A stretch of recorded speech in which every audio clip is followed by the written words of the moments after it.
The Book of Judges, Chapter 1. The expedition and victory of Judah against the Canaanites, who are tolerated in many places. After the death of Joshua, the children of Israel consulted the Lord, saying, Who shall go up before us against the Canaanite, and shall be the leader of the war? The Lord said, Judah shall go up. Behold, I have delivered the land into his hands. And Judah said to Simeon his brother, Come up with me into my lot, and fight against the Canaanite, that I also may go along with thee into thy lot.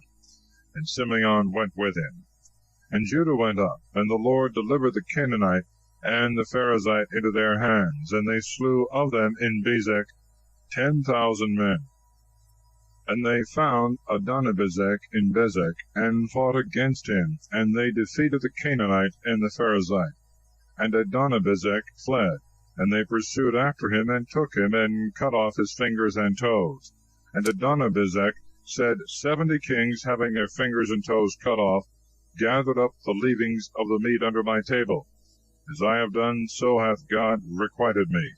And they brought him to Jerusalem, and he died there. And the children of Judah, besieging Jerusalem, took it, and put it to the sword, and set the whole city on fire. And afterwards they went down and fought against the Canaanite, who dwelt in the mountains, and in the south, and in the plains.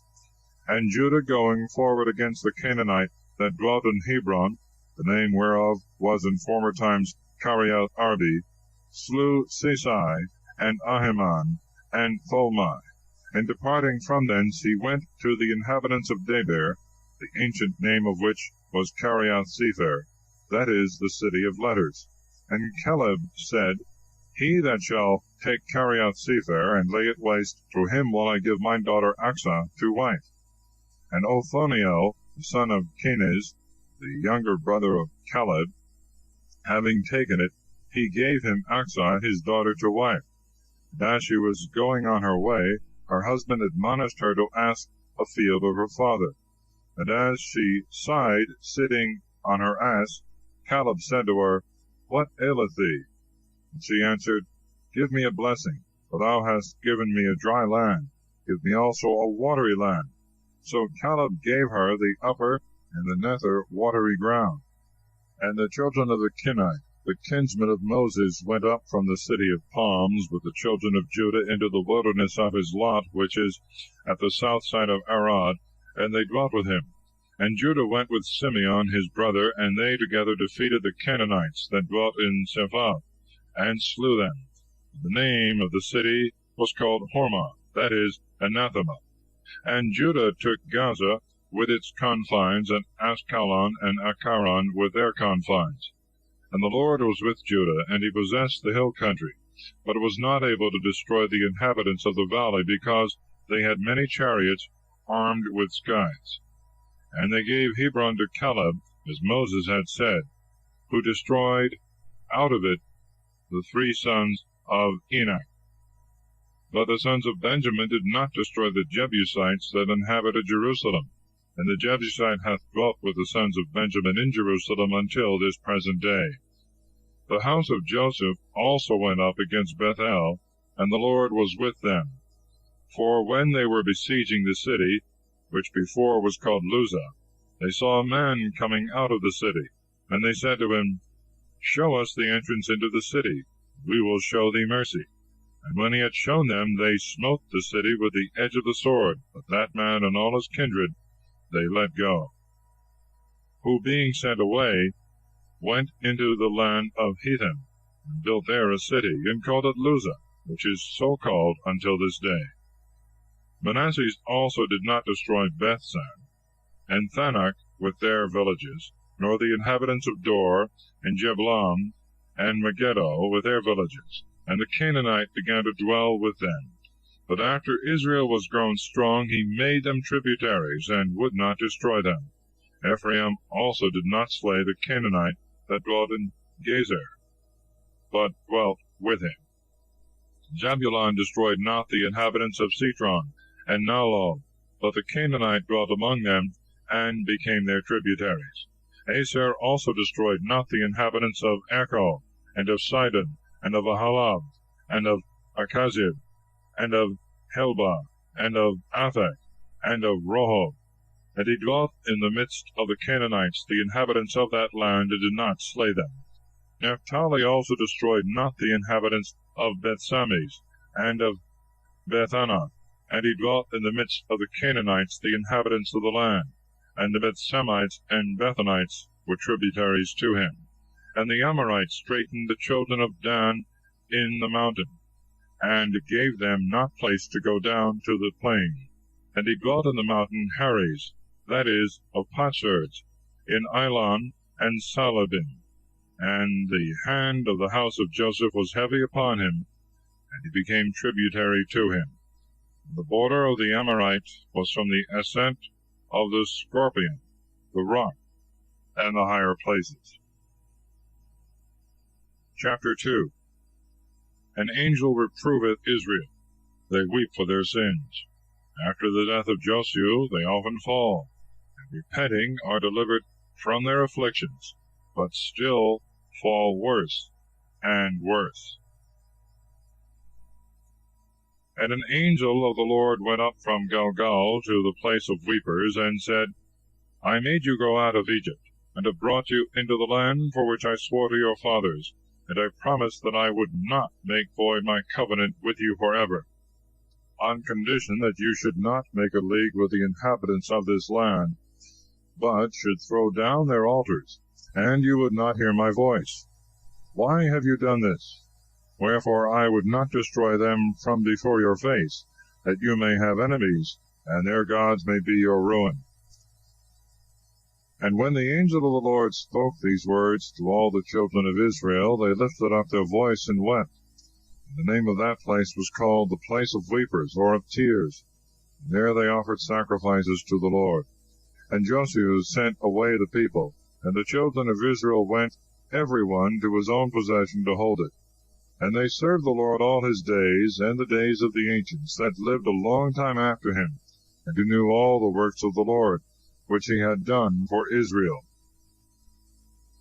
And Josiah the son of Nun, the servant of the Lord, died, being 110 years old. And they buried him in the borders of his possession in Timnath-Sarah, in Mount Ephraim, on the north side of Mount Gos. And all that generation was gathered to their fathers, and there arose others that knew not the Lord, the works which he had done for Israel. The children of Israel did evil in the sight of the Lord, and they served Baalim. And they left the Lord, the God of their fathers, who had brought them out of the land of Egypt.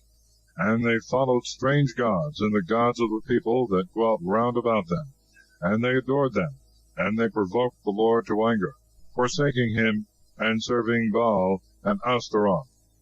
And the Lord, being angry against Israel, delivered them into the hands of plunderers, and took them and sold them to their enemies, that dwelt round about, neither could they stand against their enemies.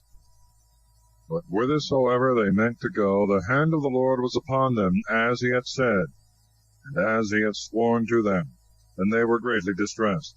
And the Lord raised up judges to deliver them from the hands of those that oppressed them, but they would not hearken to them, committing fornication with strange gods, and adoring them. They quickly forsook the way in which their fathers had walked, and hearing the commandments of the Lord, they did all things contrary. And when the Lord raised them up judges in their days, he was moved to mercy, and heard the groanings of the afflicted, and delivered them from the slaughter of the oppressors.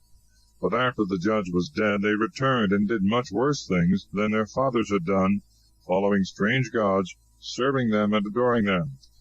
They left not their own inventions, and the stubborn way by which they were accustomed to walk.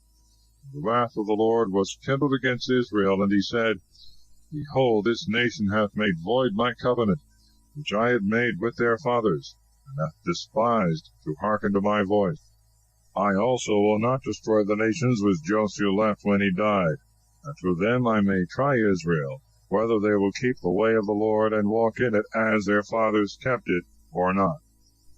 The Lord therefore left all these nations, and would not quickly destroy them, neither did he deliver them into the hands of Josiah. Chapter 3. The people falling into idolatry are oppressed by their enemies. but repenting are delivered by Othniel, Aod, and Samgar. These are the nations which the Lord left, that by them he might instruct Israel and all that had not known the wars of the Canaanites, that afterwards their children might learn to fight for their enemies, and to be trained up to war. The 5 princes of the Philistines, and all the Canaanites, and the Sidonians, and the Hivites, that dwelt in Mount Libanus, from Mount Baal Hermon to the entering into Emon. And he left them, that he might try Israel by them, whether they would hear the commandments of the Lord, which he had commanded their fathers by the hand of Moses, or not. So the children of Israel dwelt in the midst of the Canaanite, and the Hittite, and the Amorite, and the Perizzite, and the Hivite, and the Jebusite. And they took their daughters to wives, and they gave their own daughters to their sons, and they served their gods. And they did evil in the sight of the Lord, and they forgot their God, and served Baalim and Ashtaroth. And the Lord, being angry with Israel, delivered them into the hands of Shushan-Rasathaim, king of Mesopotamia. They served him 8 years. And they cried to the Lord, who raised them up a Savior, and delivered them to it, Othniel the son of Kenaz, the younger brother of Caleb. And the Spirit of the Lord was in him, and he judged Israel. And he went out to fight, and the Lord delivered into his hands Shushan-Rasathaim, king of Syria, and he overthrew him. And the land rested 40 years, and Othniel the son of Kenaz died. And the children of Israel did evil again in the sight of the Lord, who strengthened against them Eglon, king of Moab, because they did evil in his sight. And he joined to him the children of Ammon and Amalek. And he went and overthrew Israel, and possessed the city of palm trees. And the children of Israel served Eglon, king of Moab, 18 years. And afterwards they cried to the Lord, who raised them up a Savior called Aod, the son of Gera, the son of Jemini, who used the left hand as well as the right. The children of Israel sent presents to Eglon, king of Moab, by him. And he made himself a 2-edged sword, with a haft in the midst of the length of the palm of the hand, and was girded therewith under his garment on the right thigh. And he presented the gifts to Eglon, king of Moab. Now Eglon was exceeding fat, and when he had presented the gifts unto him, he followed his companions that came along with him. Then returning from Gilgal, where the idols were, he said to the king, I have a secret message to thee, O king. And he commanded silence. And all being gone out that were about him, Aod went in to him. Now he was sitting in a summer parlor alone, and he said, I have a word from God to thee. And he forthwith rose up from his throne, and Aod put forth his left hand, and took the dagger from his right thigh, and thrust it into his belly, with such force that the haft went in after the blade into the wound, and was closed up with the abundance of fat, so that he did not draw out the dagger, but left it in his body, as he had struck it in. And forthwith, by the secret parts of nature, the excrements of the belly came out. But Aod, carefully shutting the doors of the parlor and locking them, went out by a postern door. The king's servants going in saw the doors of the parlor shut, and they said, Perhaps he is easing nature in his summer parlor.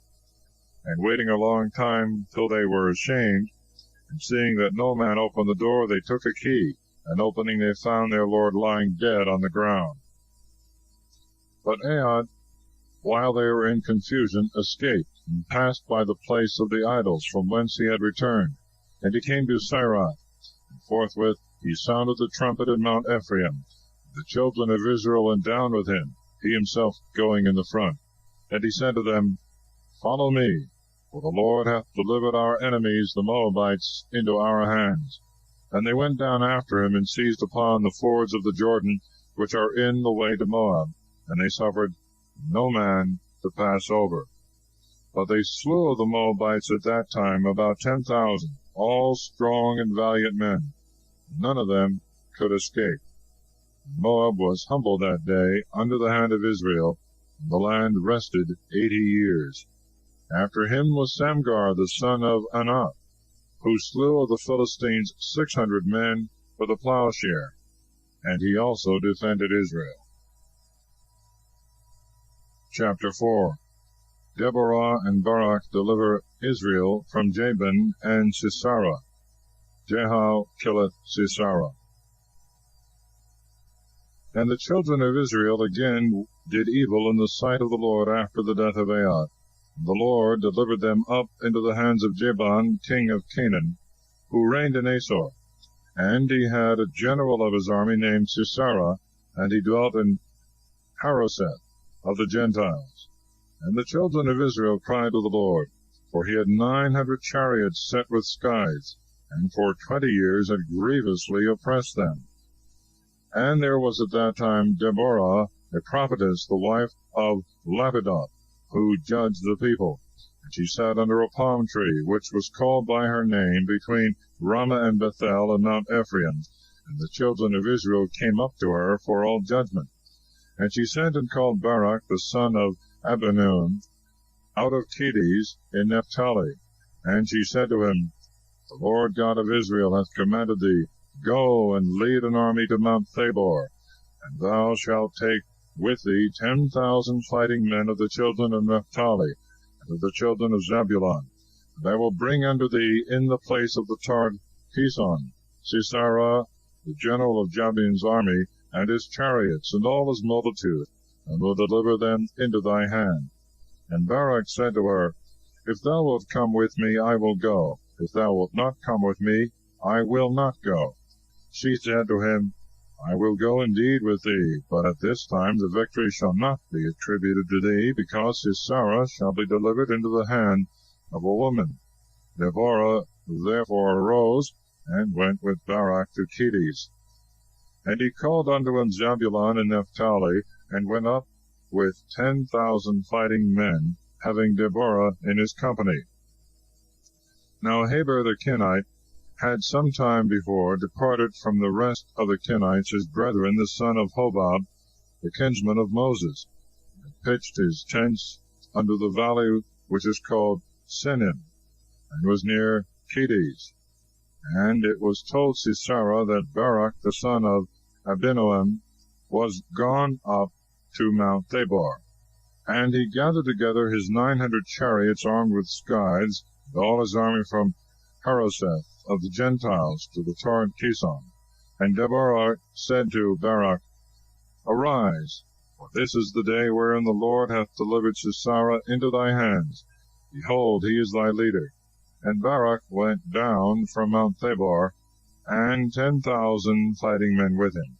And the Lord struck a terror into Sisera and all his chariots and all his multitude with the edge of the sword at the sight of Barak, insomuch that Sisera, leaping down from off his chariot, fled away on foot.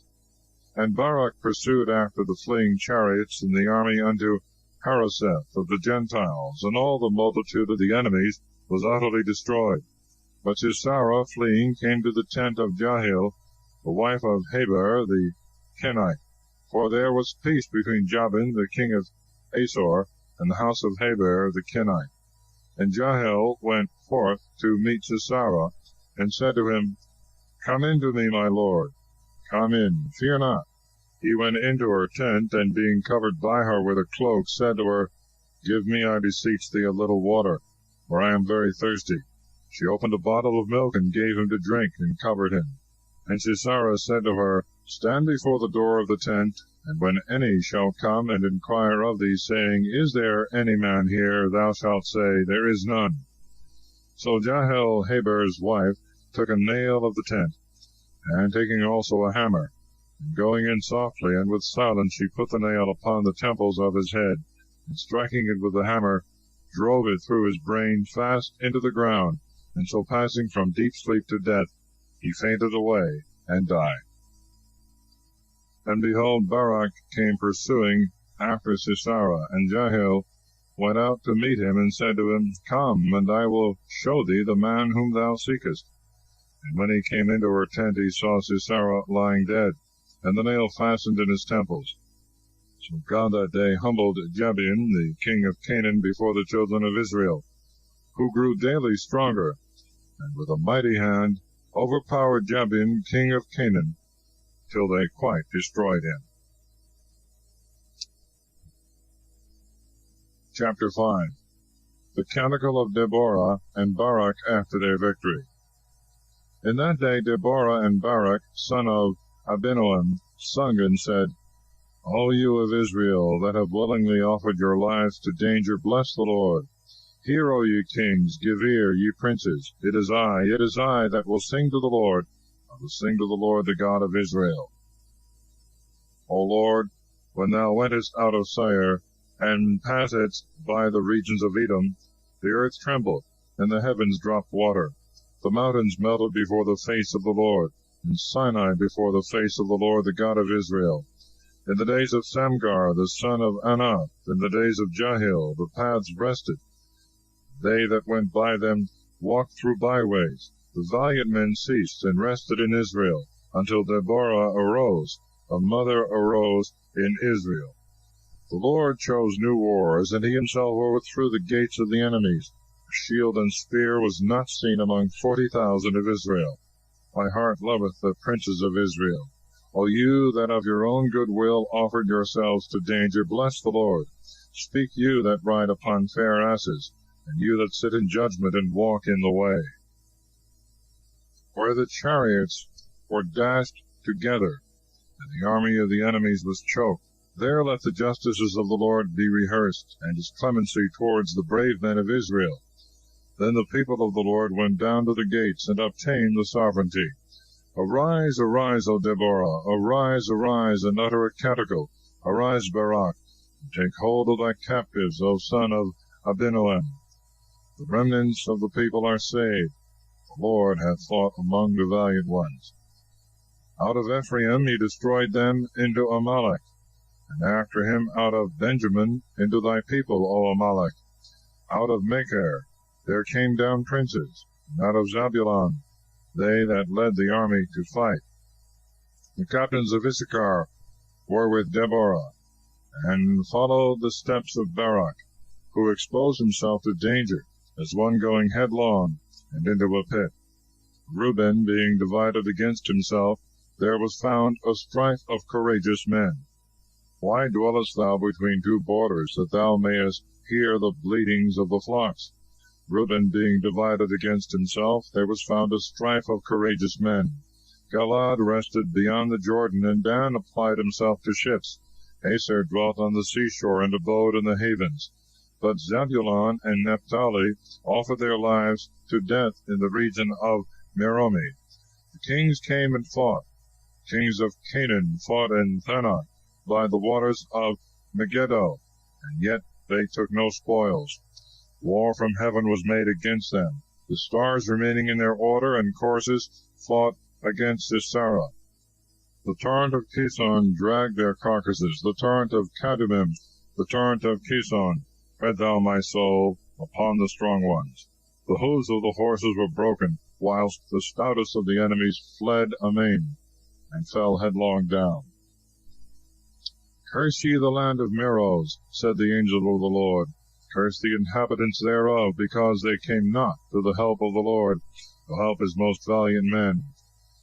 Blessed among women be Jahil, the wife of Heber the Kenite, and blessed be she in her tent. He asked her water, and she gave him milk, and offered him butter in a dish fit for princes. She put her left hand to the nail, and her right hand to the workman's hammer. And she struck Sisera, seeking in his head a place for the wound, strongly piercing through his temples. At her feet he fell, he fainted and he died. He rolled before her feet, and he lay lifeless and wretched. His mother looked out at a window and howled, and she spoke from the dining room. Why is his chariot so long in coming back? Why are the feet of his horses so slow? One that was wiser than the rest of his wives returned this answer to her mother-in-law. Perhaps he is now dividing the spoils, and the fairest of the women is chosen out for him. Garments of divers colors are given to Sisera for his prey. Furniture of different kinds is heaped together to adorn the necks. So let all thy enemies perish, O Lord, but let them that love thee shine, as the sun shineth in his rising. And the land rested for 40 years. Chapter 6. The people for their sins are oppressed by the Midianites. Gideon is called to deliver them. And the children of Israel again did evil in the sight of the Lord, and he delivered them into the hand of Midian 7 years. And they were grievously oppressed by them, and they made themselves dens and caves in the mountains and strongholds to resist. And when Israel had sown, Midian and Amalek and the rest of the eastern nations came up, and pitching their tents among them, wasted all things as they were in the blade, even to the entrance of Gaza. And they left nothing at all in Israel for sustenance of life, nor sheep, nor oxen, nor asses. For they and all their flocks came with their tents, and like locusts filled all places, an innumerable multitude of men, and of camels, wasting whatsoever they touched. And Israel was humbled exceedingly in the sight of Midian. And he cried to the Lord, desiring help against the Midianites. And he sent unto them a prophet, and he spoke, Thus saith the Lord, the God of Israel, I made you to come out of Egypt, and brought you out of the house of bondage, and delivered you out of the hands of the Egyptians, and of all the enemies that afflicted you. And I cast them out at your coming in, and gave you their land. And I said, I am the Lord your God. Fear not the gods of the Amorites, in whose land you dwell. And you would not hear my voice. And an angel of the Lord came, and sat under an oak that was in Ephraim, and belonged to Joash, the father of the family of Israel. And when Gideon his son was threshing and cleansing wheat by the winepress, to flee from Midian, the angel of the Lord appeared to him and said, The Lord is with thee, O most valiant of men. And Gideon said to him, I beseech thee, my Lord, if the Lord be with us, why have these evils fallen upon us? Where are his miracles, which our fathers have told us of, saying, The Lord brought us out of Egypt. Now the Lord hath forsaken us, and delivered us into the hands of Midian. And the Lord looked upon him and said, Go in this thy strength. Thou shalt deliver Israel out of the hand of Midian. Know that I have sent thee. He answered and said, I beseech thee, my Lord, wherewith shall I deliver Israel? Behold, my family is the meanest in Manasseh, and I am the least in my father's house. And the Lord said to him, I will be with thee, and thou shalt cut off Midian as one man. And he said, If I have found grace before thee, give me a sign that it is thou that speakest to me. And depart not hence, but return to thee, and bring a sacrifice, and offer it to thee. And he answered, I will wait thy coming. So Gideon went in, and boiled a kid, and made unleavened loaves of a measure of flour.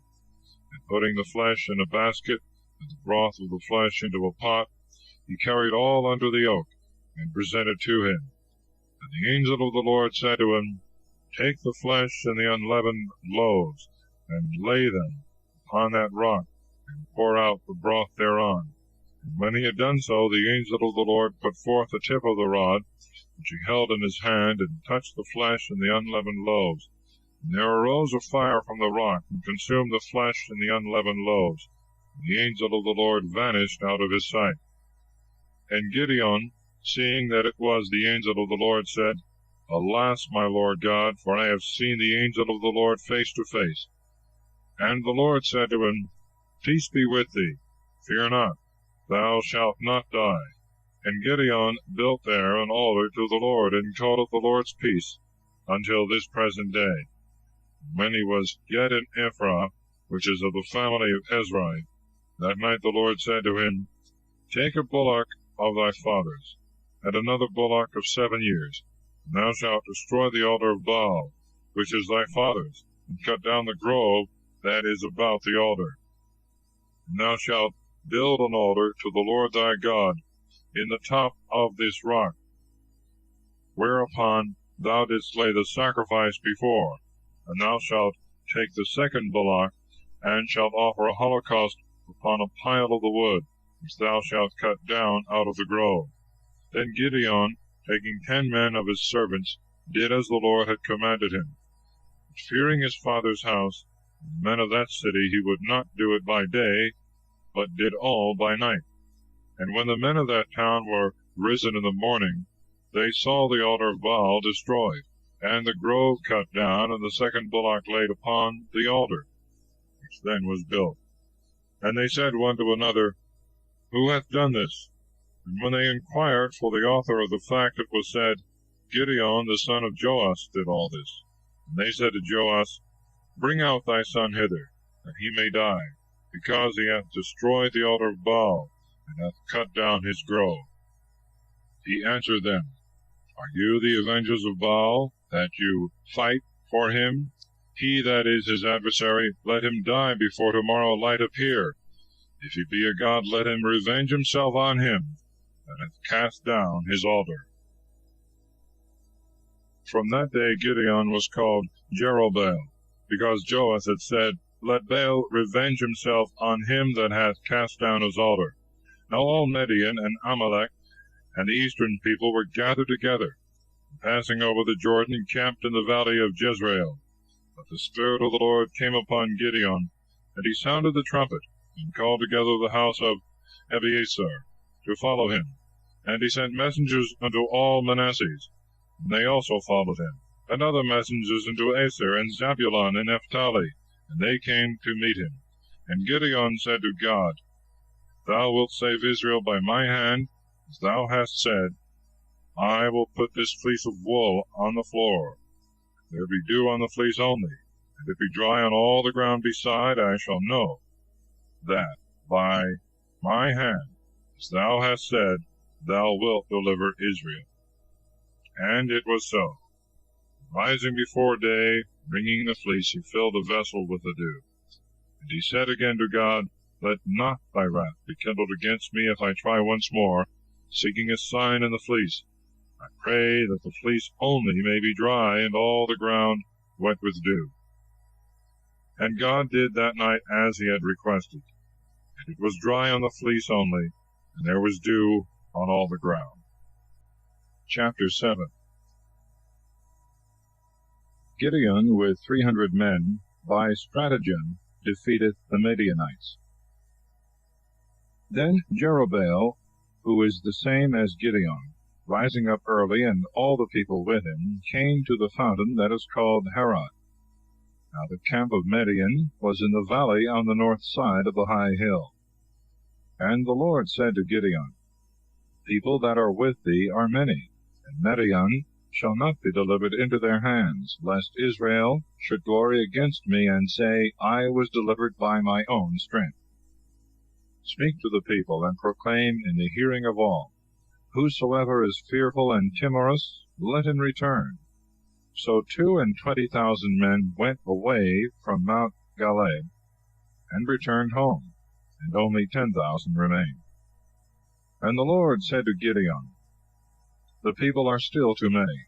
Bring them to the waters, and there I will try them. And of whom I shall say to thee, This shall go with thee, let him go.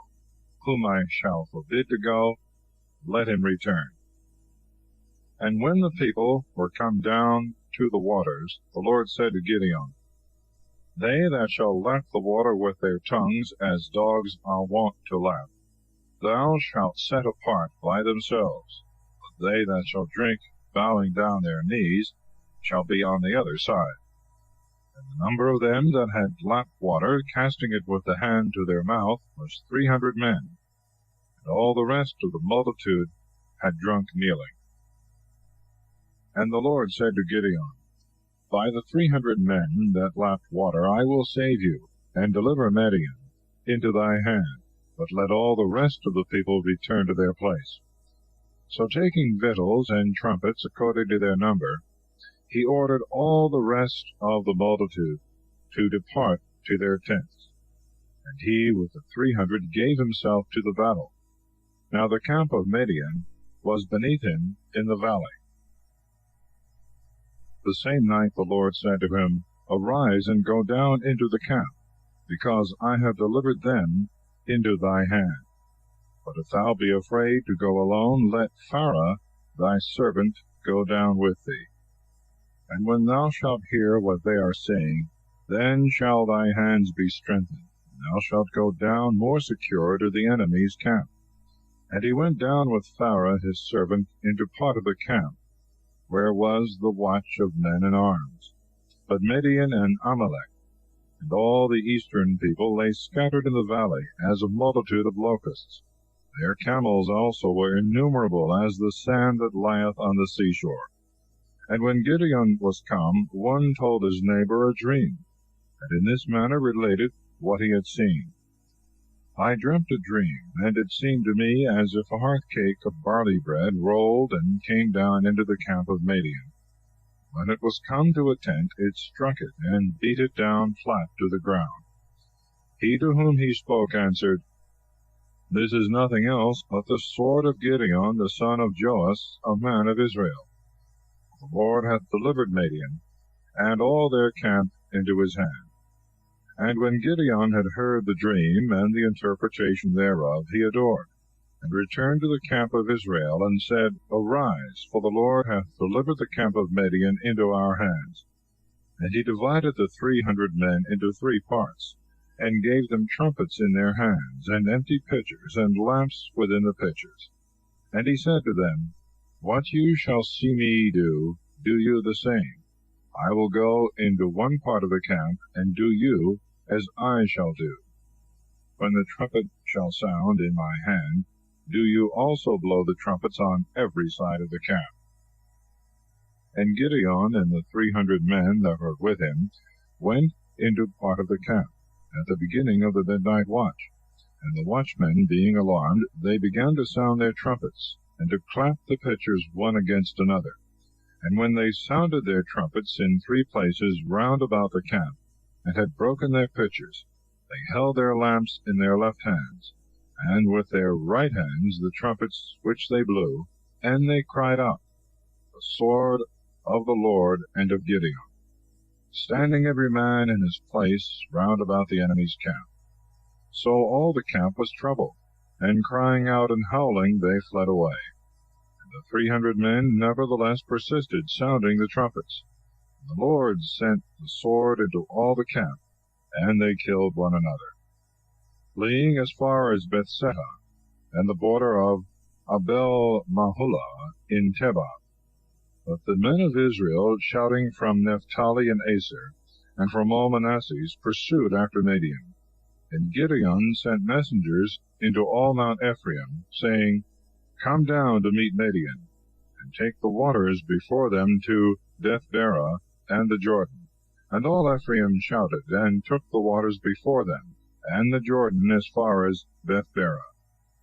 And having taken 2 men of Midian, Oreb and Zeb, Oreb they slew in the rock of Oreb, and Zeb in the winepress of Zeb.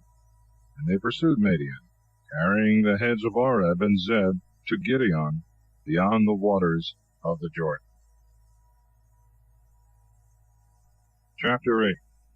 Gideon appeaseth the Ephraimites, taketh Zebah and Salmanah, destroyeth Succoth and Phanuel, refuseth to be king, maketh an ephod of the gold of the prey, and dieth in a good old age.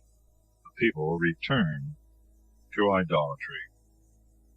And the men of Ephraim said to him, What is this that thou meanest to do, that thou wouldst not call us when thou wentest to fight against Midian?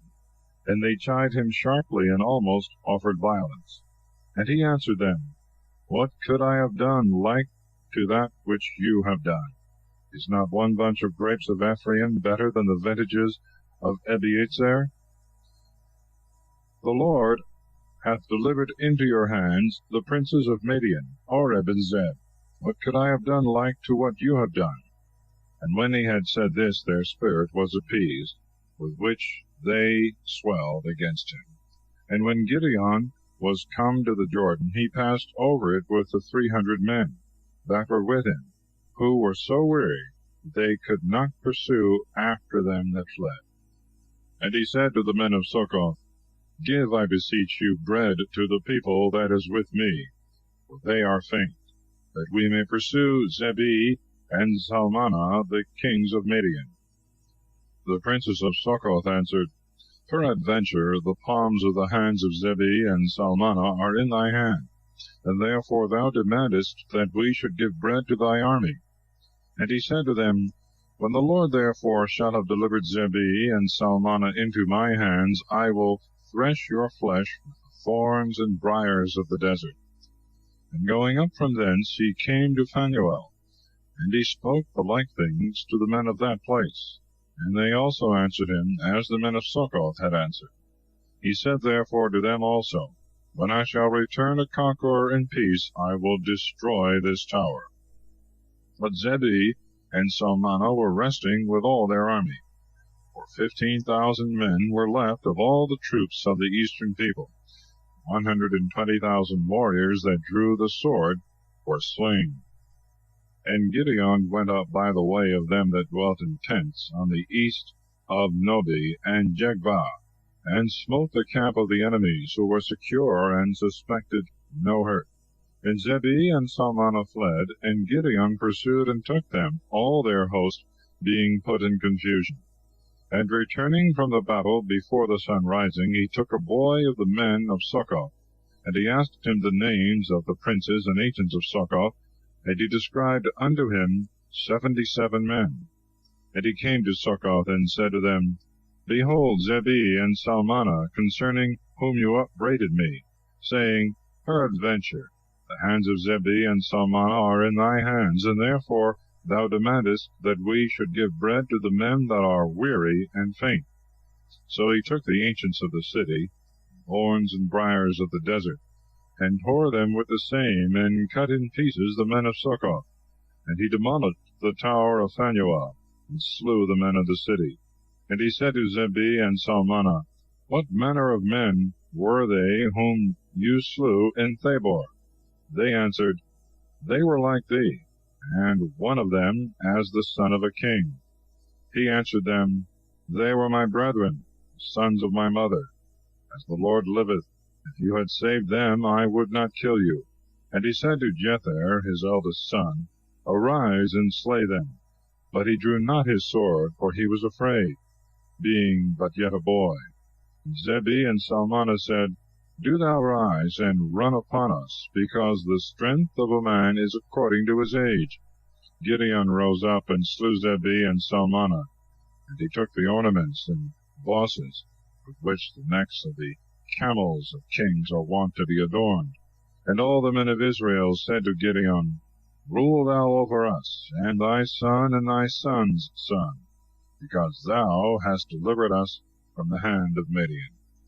And he said to them, I will not rule over you, neither shall my son rule over you, but the Lord shall rule over you. And he said to them, I desire one request of you. Give me the earlets of your spoils. For the Ishmaelites were accustomed to wear golden earlets. They answered, We will give them most willingly. And spreading a mantle on the ground, they cast upon it the earlets of the spoils. And the weight of the earlets that he requested was 1,700 shekels of gold, besides the ornaments and jewels and purple raiment which the kings of Midian were wont to use, and besides the golden chains that were about the camels' necks. And Gideon made an ephod thereof, and put it in his city Ephron. And all Israel committed fornication with it, and it became a ruin to Gideon and to all his house. But Midian was humbled before the children of Israel, neither could they any more lift up their heads. But the land rested for 40 years, while Gideon presided. So Jerubbaal the son of Joash went and dwelt in his own house. And he had 70 sons, who came out of his thigh, for he had many wives. And his concubine that he had in Shechem bore him a son, whose name was Abimelech. And Gideon the son of Joash died in a good old age, and was buried in the sepulchre of his father in Ephraim, of the family of Ezra. But after Gideon was dead, the children of Israel turned again, and committed fornication with Balaam. And they made a covenant with Baal, that he should be their God. And they remembered not the Lord their God, who delivered them out of the hands of all their enemies round about. Neither did they show mercy to the house of Jerubbaal Gideon, according to all the good things he had done to Israel. Chapter 9. Abimelech killeth his brethren. Joatham's parable. Gaal conspireth with the Sychemites against Abimelech, but is overcome. Abimelech destroyeth Sichem, but is killed at Thebes.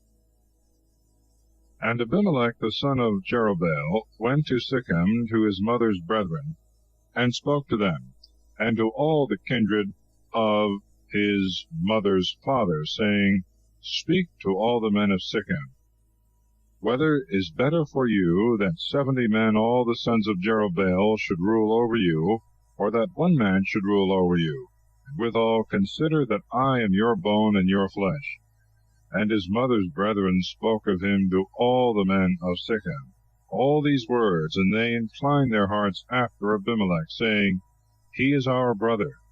And they gave him 70 weight of silver out of the temple of Baalberith, wherewith he hired to himself men that were needy and vagabonds, and they followed him.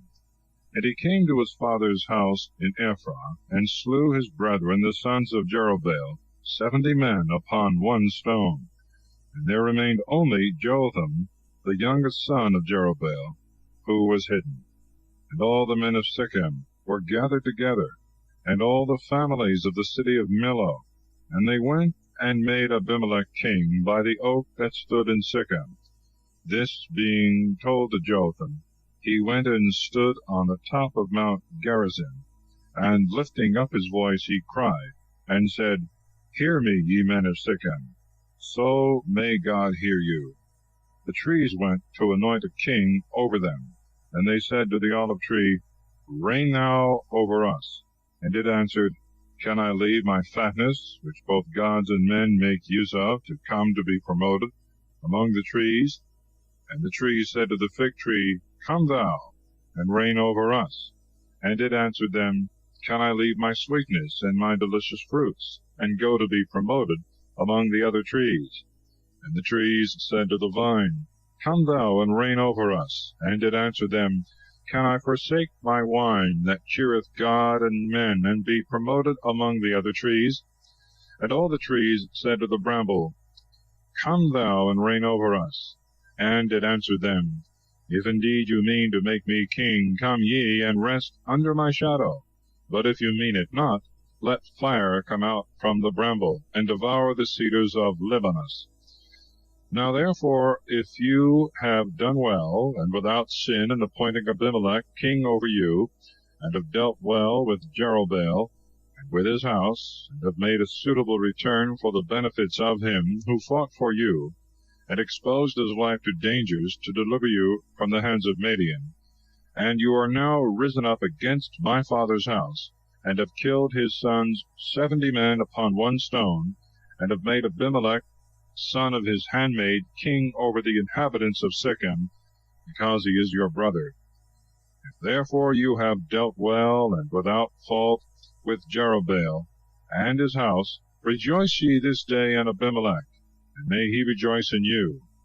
But if unjustly, let fire come out from him, and consume the inhabitants of Sichem, and the town of Millo, and let fire come out from the men of Sichem, and from the town of Millo, and devour Abimelech. And when he had said thus, he fled, and went into Berah, and dwelt there for fear of Abimelech his brother. So Abimelech reigned over Israel for 3 years. And the Lord sent a very evil spirit between Abimelech and the inhabitants of Sichem, who began to detest him, and to leave the crime of the murder of the 70 sons of Jerubbaal, the shedding of their blood, upon Abimelech their brother, and upon the rest of the princes of the Sychemites, who aided him. And they set an ambush against him on the top of the mountains, and while they waited for his coming, they committed robberies, taking spoils of all that passed by. And it was told Abimelech. And Gaal the son of Obed came with his brethren, and went over to Sichem. And And the inhabitants of Sichem, taking courage at his coming, went out into the fields, wasting the vineyards, and treading down the grapes. And singing and dancing they went into the temple of their God, and in their banquets and cups they cursed Abimelech. And Gaal the son of Obed cried, Who is Abimelech? What is Sichem, that we should serve him? Is he not the son of Jerubbaal, and hath made Zebul his servant ruler over the men of Emor, the father of Sichem? Why then shall we serve him? Would to God that some man would put this people under my hand, that I might remove Abimelech out of the way. And it was said to Abimelech, Gather together the multitude of an army, and come. For Zebul, the ruler of the city, hearing the words of Gaal the son of Obed, was very angry, and sent messengers privately to Abimelech, saying, Behold, Gaal the son of Obed is coming into Sichem with his brethren, endeavoureth to set the city against thee. Arise therefore in the night with the people that is with thee, and lie hid in the field. And betimes in the morning at sun rising set upon the city. And when he shall come out against thee with his people, do to him what thou shalt be able. Abimelech therefore arose with all his army by night, and laid ambushes near Sichem in 4 places. And Gaal the son of Obed went out, and stood in the entrance of the gate of the city. And Abimelech rose up, and all his army with him from the places of the ambushes. And when Gaal saw the people, he said to Zebul, Behold, a multitude cometh down from the mountains. And he answered him, Thou seest the shadows of the mountains, as if they were the heads of men, and this is thy mistake. Against Gaal said, Behold, there cometh people down from the middle of the land, and one troop cometh by the way that looketh towards the oak. And Zebul said to him, Where is now thy mouth wherewith thou sayest, Who is Abimelech, that we should serve him? Is not this the people which thou didst despise? Go out and fight against him.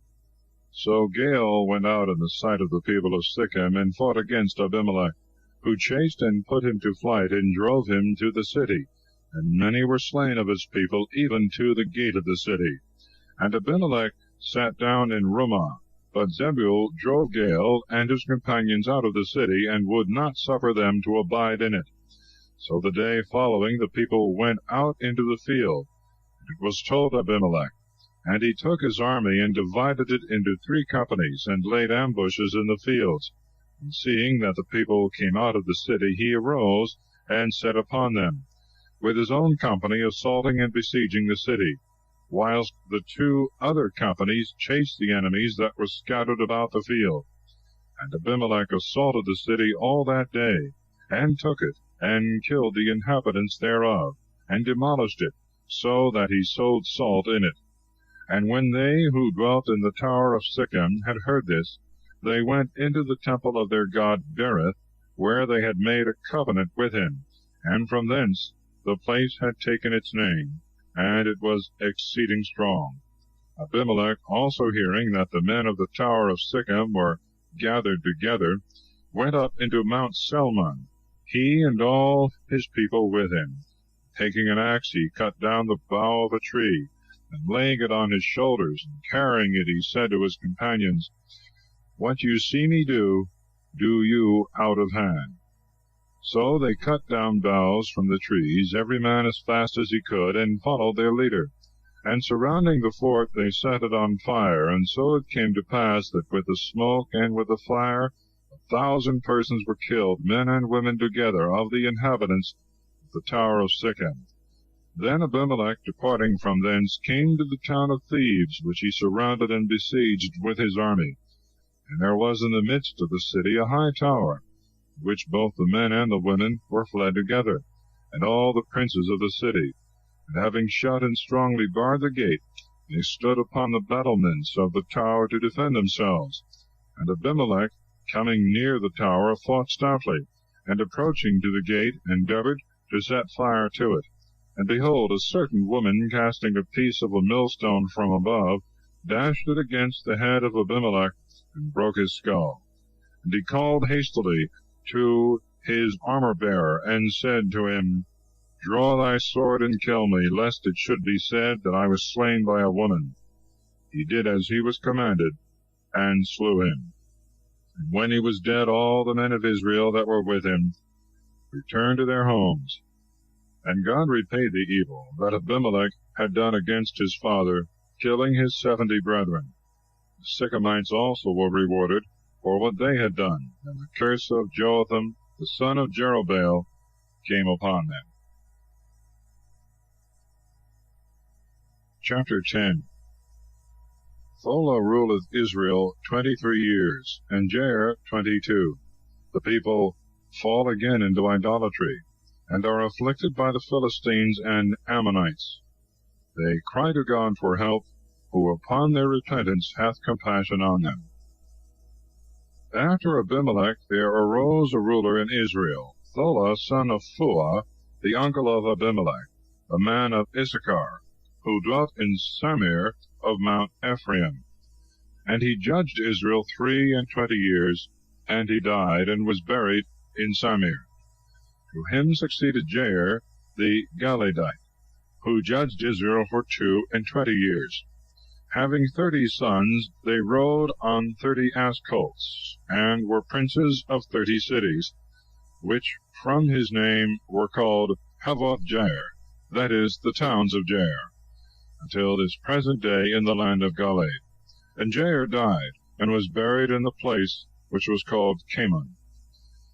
But the children of Israel, adding new sins to their old ones, did evil in the sight of the Lord, and served idols, Baalim and Ashtaroth, and the gods of Syria, and of Sidon, and of Moab, and of the children of Ammon, and of the Philistines. And they left the Lord, and did not serve him.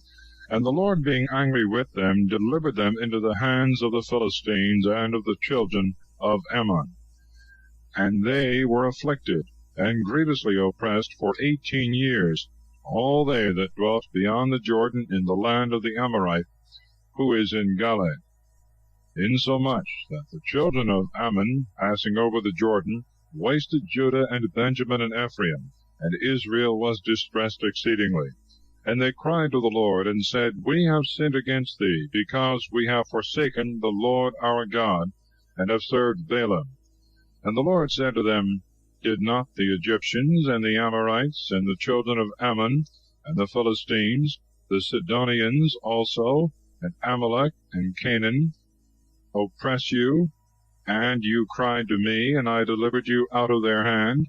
And yet you have forsaken me, and have worshipped strange gods. Therefore I will deliver you no more. Go and call upon the gods which you have chosen. Let them deliver you in the time of distress. And the children of Israel said to the Lord, We have sinned.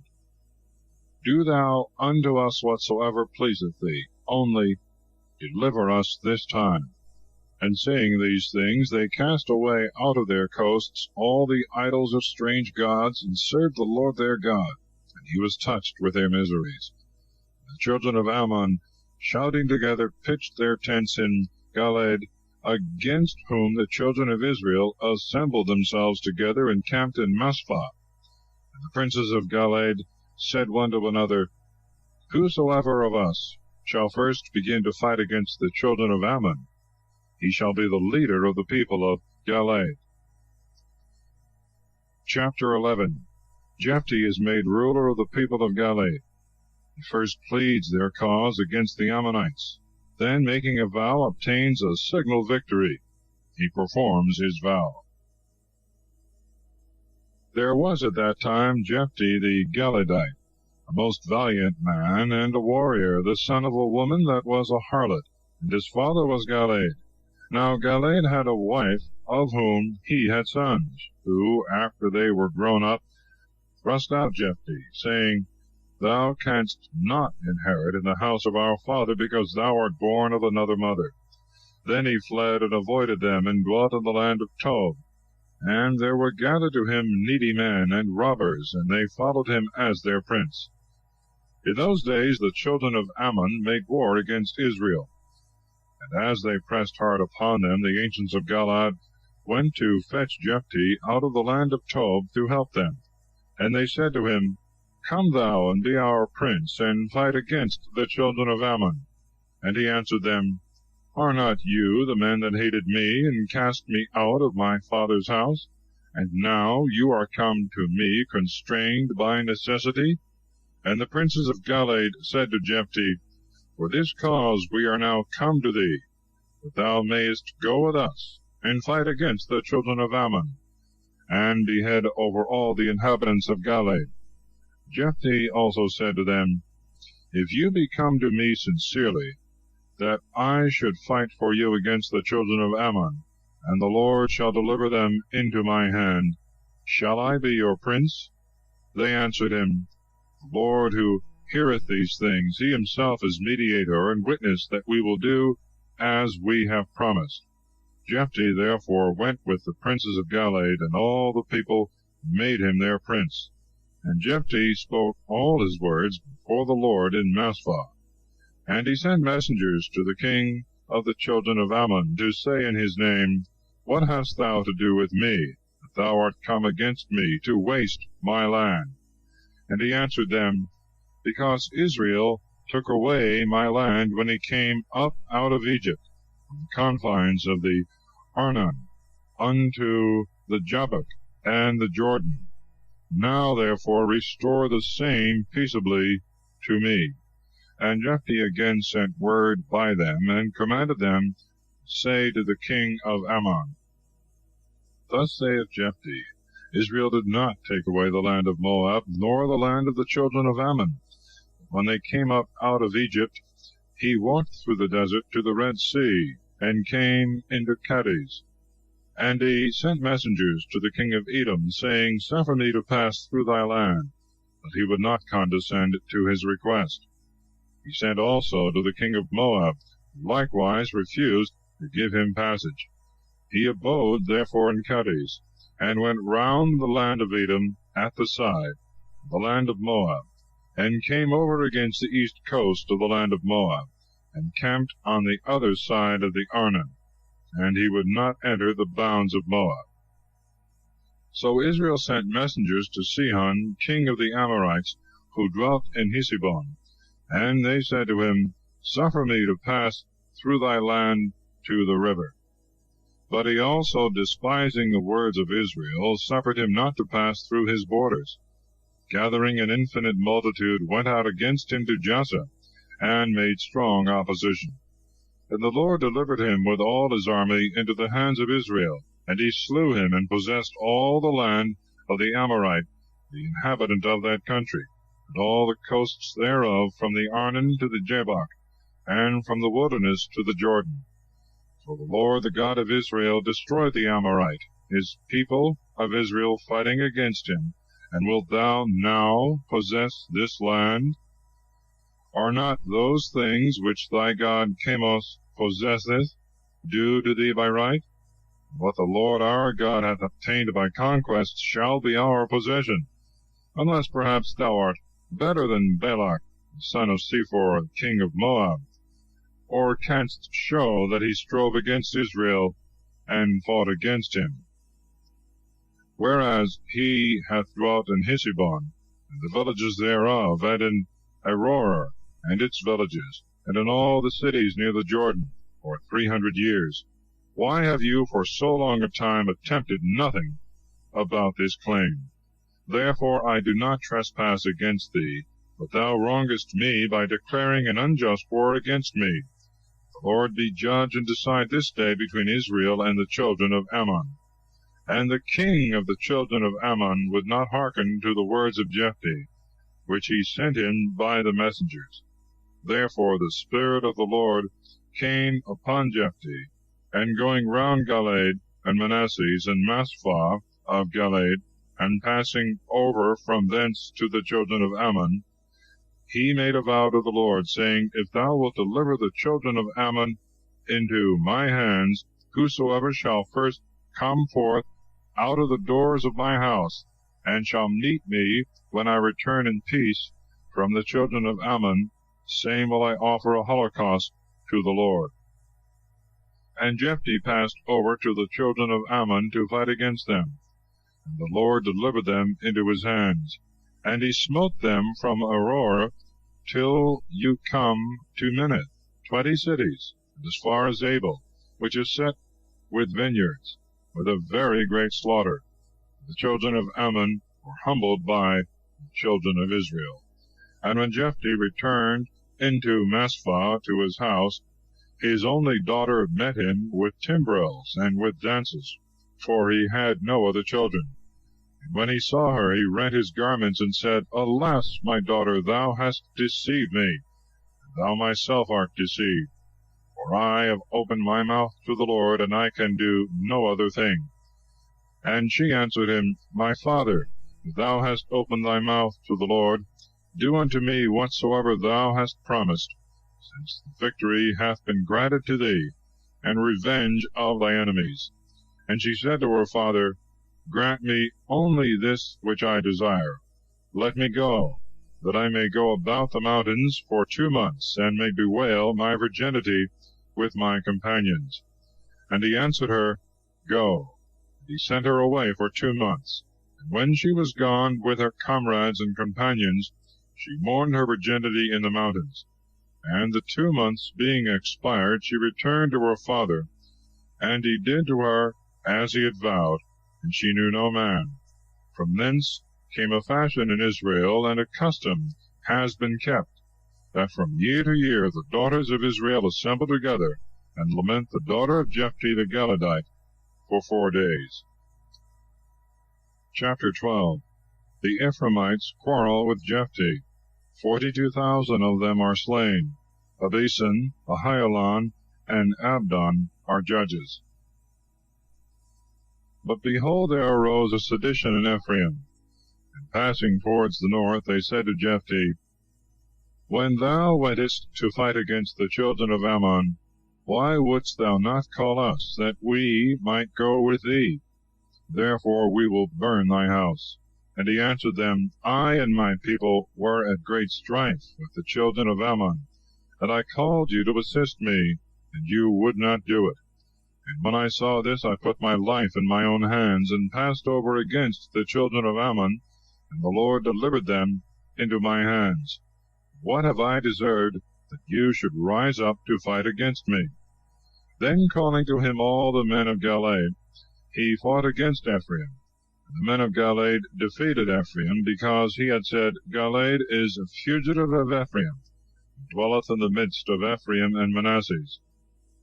And the Galileans secured the fords of the Jordan, by which Ephraim was to return. And when any one of the number of Ephraim came thither in the flight, and said, I beseech you, let me pass, the Galileans said to him, Art thou not an Ephraimite? If he said, I am not, they asked him, Say then, Skibboleth, which is interpreted an ear of corn. But he answered, Sibboleth, not being able to express an ear of corn by the same letter. Then presently they took him and killed him in the very passage of the Jordan. And there fell at that time of Ephraim 42,000. And Jephthah the Gileadite judged Israel 6 years, and he died, and was buried in his city of Galilee. And after him Abisan of Bethlehem judged Israel. He had 30 sons, and as many daughters, whom he sent abroad, and gave to husbands, and took wives for his sons of the same number, bringing them into his house. And he judged Israel 7 years. And he died, and was buried in Bethlehem.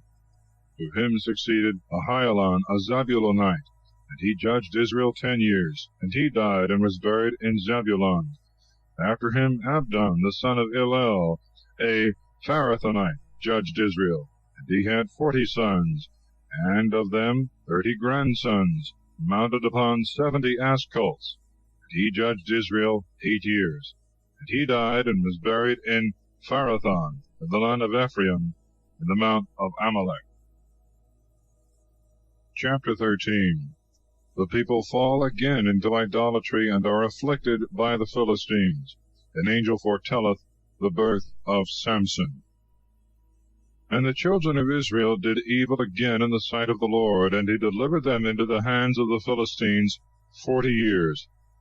Now there was a certain man of Sarah, and of the race of Dan, whose name was Manuel, and his wife was barren.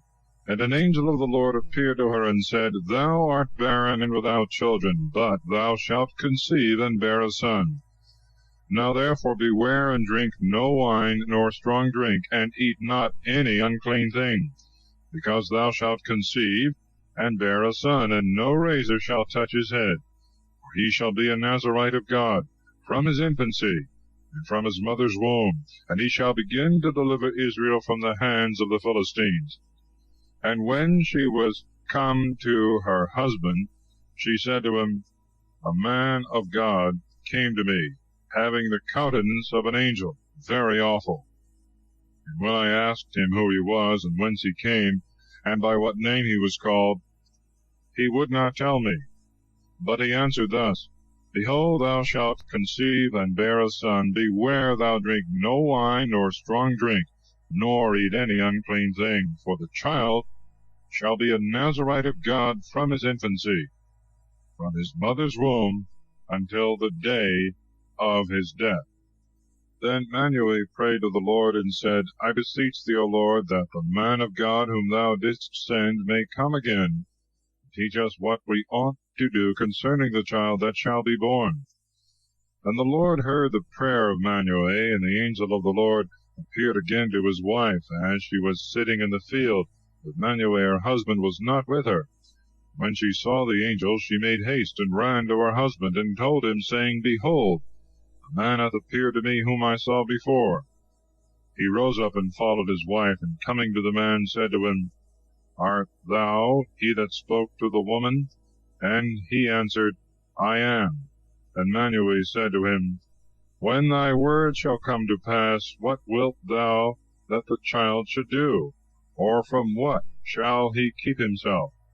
And the angel of the Lord said to Manuel, From all the things I have spoken of to thy wife, let her refrain herself, and let her eat nothing that cometh of the vine, neither let her drink wine or strong drink, nor eat any unclean thing, and whatsoever I have commanded her, let her fulfill and observe.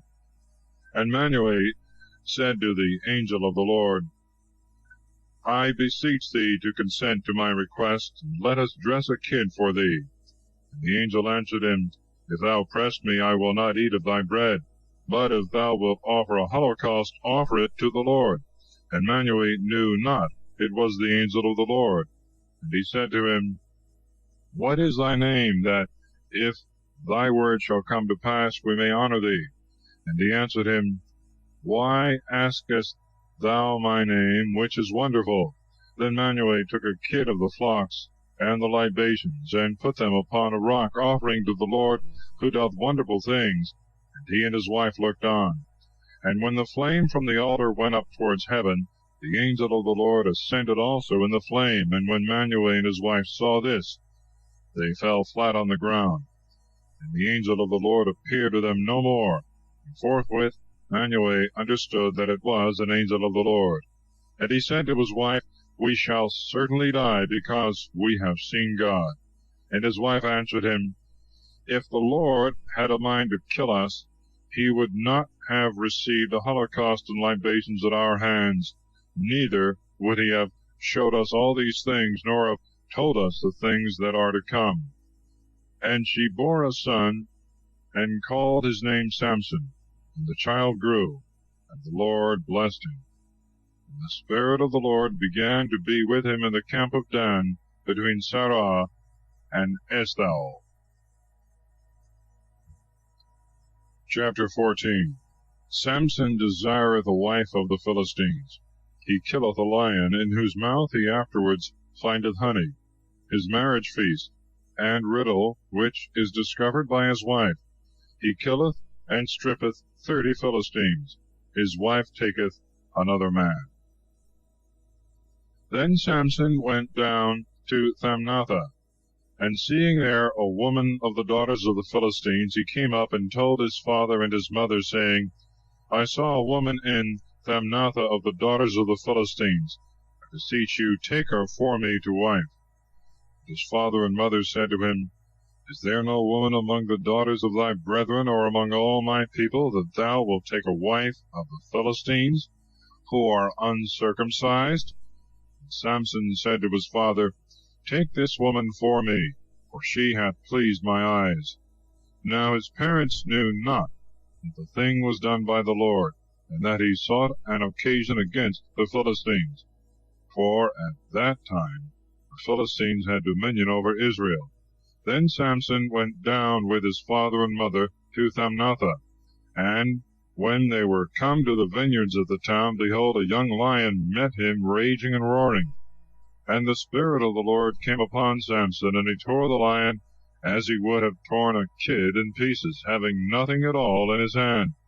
And he would not tell this to his father and mother. And he went down and spoke to the woman that had pleased his eyes. And after some days returning to take her, he went aside to see the carcass of the lion. Behold, there was a swarm of bees in the mouth of the lion, and a honeycomb. And when he had taken it in his hands, he went on eating, and coming to his father and mother, he gave them of it, and they ate. But he would not tell them that he had taken the honey from the body of the lion. So his father went down to the woman, and made a feast for his son Samson, for so the young men used to do. And when the citizens of that place saw him, they besought him 30 companions to be with him. And Samson said to them, I will propose to you a riddle, which if you declare unto me within the 7 days of the feast, I will give you 30 shirts, and as many coats. But if you shall not be able to declare it, you shall give me 30 shirts, and the same number of coats. They answered him, Put forth the riddle, that we may hear it. And he said to them, Out of the eater came forth meat, and out of the strong came forth sweetness. And they could not in 3 days expound the riddle. And when the 7th day came, they said to the wife of Samson, Soothe thy husband, and persuade him to tell thee what the riddle meaneth. But if thou wilt not do it, we will burn thee in thy father's house. Have you called us to the wedding on purpose to strip us? So she wept before Samson, and complained, saying, Thou hatest me, and dost not love me, therefore thou wilt not expound to me the riddle which thou hast proposed to the sons of my people. But he answered, I would not tell it to my father and mother, and how can I tell it to thee? So she wept before him the 7 days of the feast, and at length on the 7th day, as she was troublesome to him, he expounded it. And she immediately told her countrymen. And they on the 7th day, before the sun went down, said to him, What is sweeter than honey, and what is stronger than a lion? And he said to them, If you had not plowed with my heifer, you had not found out my riddle. The Spirit of the Lord came upon him, and he went down to Askelon, and slew there 30 men, whose garments he took away, and gave to them that had declared the riddle. And being exceeding angry, he went up to his father's house. But his wife took one of his friends and bridal companions for her husband. Chapter 15. Samson is denied his wife. He burns the corn of the Philistines, and kills many of them. And a while after, when the days of the wheat harvest were at hand, Samson came, meaning to visit his wife, and he brought her a kid of the flock. And when he would have gone into her chamber as usual, her father would not suffer him, saying, I thought thou hadst hated her, and therefore I gave her to thy friend. But she hath a sister who is younger and fairer than she. Take her to wife instead of her. And Samson answered him, From this day I shall be blameless in what I do against the Philistines, for I will do you evils. And he went and caught 300 foxes, and coupled them tail to tail, and fastened torches between the tails. And setting them on fire, he let the foxes go, that they might run about hither and thither. And they presently went into the standing corn of the Philistines, which being set on fire, both the corn that was already carried together, and that which was yet standing, was all burnt, insomuch that the flame consumed also the vineyards and the oliveyards. Then the Philistine said, Who hath done this thing? And it was answered, Samson, the son-in-law of the Thamnathite, because he took away his wife, and gave her to another, hath done these things. The Philistines went up and burnt both the woman and her father. But Samson said to them, Although you have done this, yet will I be revenged of you, and then I will be quiet. And he made a great slaughter of them, so that in astonishment they laid the calf of the leg upon the thigh. And going down, he dwelt in a cavern of the rock Etam. Then the Philistines, going up into the land of Judah, camped in the place which afterwards was called Lechi, that is, the jawbone, where their army was spread. And the men of the tribe of Judah said to them, Why are you come up against us? They answered, We are come to bind Samson, and to pay him for what he hath done against us. Wherefore 3,000 men of Judah went down to the cave of the rock Etam, and said to Samson, Knowest thou not that the Philistines rule over us? Why wouldst thou do thus? And he said to them, As they did to me, so have I done to them. And they said to him, We are come to bind thee, and to deliver thee into the hands of the Philistines. And Samson said to them, Swear to me, and promise me that you will not kill me. They said, We will not kill thee, but we will deliver thee up bound. And they bound him with 2 new cords, and brought him from the rock Etam. Now when he was come to the place of the jawbone, and the Philistines, shouting, went to meet him, the Spirit of the Lord came strongly upon him. And as the flax is wont to be consumed at the approach of fire, so the bands with which he was bound were broken and loosed. Finding a jawbone, even the jawbone of an ass, which lay there, catching it up, he slew therewith 1,000 men. And he said, With the jawbone of an ass, with the jaw of the colt of asses, I have destroyed them, and have slain 1,000 men. And when he had ended these words, singing, he threw the jawbone out of his hand, and called the name of that place Ramathlehi, which is interpreted the lifting up of the jawbone. And being very thirsty, he cried to the Lord, and said, Thou hast given this very great deliverance and victory into the hand of thy servant. Behold, I die for thirst, and shall fall into the hands of the uncircumcised. Then the Lord opened a great tooth in the jaw of the ass, and waters issued out of it. And when he had drank them, he refreshed his spirit, and recovered his strength. Therefore the name of that place was called the Spring of him that invoked from the jawbone, until this present day. And he judged Israel in the days of the Philistines 20 years. Chapter 16. Samson is deluded by Delilah, and falls into the hands of the Philistines. His death. He went also into Gaza, and saw there a woman, a harlot, and went in unto her. And when the Philistines had heard this, and it was noised about among them that Samson was come into the city, they surrounded him, setting guards at the gate of the city, and watching there all the night in silence, that in the morning they might kill him as he went out. But Samson slept till midnight, and then rising, he took both the doors of the gate, with the posts thereof, and the bolts, and laying them on his shoulders, carried them up to the top of the hill, which looketh towards Hebron. After this he loved a woman who dwelt in the valley of Sorek, and she was called Delilah. And the princes of the Philistines came to her, and said, Deceive him, and learn of him wherein his great strength lieth, how we may be able to overcome him, to bind and afflict him, which, if thou shalt do, we will give thee every one of us 1,100 pieces of silver. And Delilah said to Samson, Tell me, I beseech thee, wherein thy greatest strength lieth, and what it is wherewith, if thou wert bound, thou couldst not break loose. And Samson answered her, If I shall be bound with 7 cords made of sinews not yet dry, but still moist, I shall be weak like other men.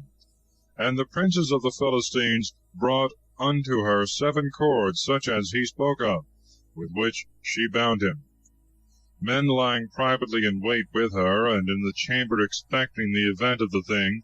And she cried out to him, The Philistines are upon thee, Samson. And he broke the bands as a man would break a thread of tow twined with spittle, when it smelleth the fire. So it was not known wherein his strength lay. And Delilah said to him, Behold, thou hast mocked me, and hast told me a false thing. But now at least tell me wherewith thou mayest be bound. And he answered her, If I shall be bound with new ropes that were never in work, I shall be weak and like other men. Delilah bound him again with these, and cried out, The Philistines are upon thee, Samson, there being an ambush prepared for him in the chamber. But he broke the bands like threads of webs. And Delilah said to him again, How long dost thou deceive me, and tell me lies? Show me wherewith thou mayest be bound. And Samson answered her, If thou plaitest the 7 locks of my head with a lace, tying them round about a nail, fastenest it in the ground, I shall be weak. And when Delilah had done this, she said to him, The Philistines are upon thee, Samson. And awaking out of his sleep, he drew out the nail with the hairs and the lace. And Delilah said to him, How dost thou say thou lovest me, when thy mind is not with me? Thou hast told me lies these 3 times, and wouldst not tell me wherein thy great strength lieth. And when she pressed him much, and continually hung upon him for many days, giving him no time to rest, his soul fainted away, and was wearied even until death. Then opening the truth of the thing, he said to her, The razor hath never come upon my head, for I am a Nazarite, that is to say, consecrated to God from my mother's womb. If my head be shaven, my strength shall depart from me, and I shall become weak, and shall be like other men. Then, seeing that he had discovered to her all his mind, she sent to the princes of the Philistines, saying, Come up this once more, for now he hath opened his heart to me. And they went up, taking with them the money which they had promised. But she made him sleep upon her knees, and lay his head in her bosom. And she called a barber, and shaved his 7 locks, and began to drive him away, and thrust him from her. For immediately his strength departed from him. And she said, The Philistines are upon thee, Samson. And waking from sleep, he said in his mind, I will go out as I did before, and shake myself, not knowing that the Lord was departed from him. Then the Philistines seized upon him, and forthwith pulled out his eyes, and led him bound in chains to Gaza, and shutting him up in prison, made him grind. And now his hair began to grow again. The princes of the Philistines assembled together to offer great sacrifices to Dagon their god, and to make merry, saying, Our God hath delivered our enemy Samson into our hands. And the people also, seeing this, praised their God, and said the same, Our God hath delivered our adversary into our hands, him that destroyed our country and killed very many. And rejoicing in their feasts, when they had now taken their good cheer, they commanded that Samson should be called, and should play before them. And being brought out of prison, he played before them, and they made him stand between 2 pillars. And he said to the lad that guided his steps, Suffer me to touch the pillars which support the whole house, and let me lean upon them, and rest a little. Now the house was full of men and women, and all the princes of the Philistines were there. Moreover, about 3,000 persons of both sexes from the roof and the higher part of the house were beholding Samson's play. But he called upon the Lord, saying, O Lord God, remember me, and restore to me now my former strength, O my God, that I may revenge myself on my enemies, and for the loss of my 2 eyes I may take one revenge. Laying hold on both the pillars on which the house rested, and holding the one with his right hand and the other with his left, he said, Let me die with the Philistines. And when he had strongly shook the pillars, the house fell upon all the princes, and the rest of the multitude that was there. And he killed many more at his death than he had killed before in his life. And his brethren and all his kindred, going down, took his body and buried it between Sarah and Eshtaol, the burying place of his father Manuel. And he judged Israel 20 years. Chapter 17. The history of the idol of Micus and the young Levite. There was at that time a man of Mount Ephraim, whose name was Micus, who said to his mother, The 1100 pieces of silver which thou hadst put aside for thyself, and concerning which thou didst swear in my hearing, behold, I have, and they are with me. And she said to him, Blessed be my son by the Lord.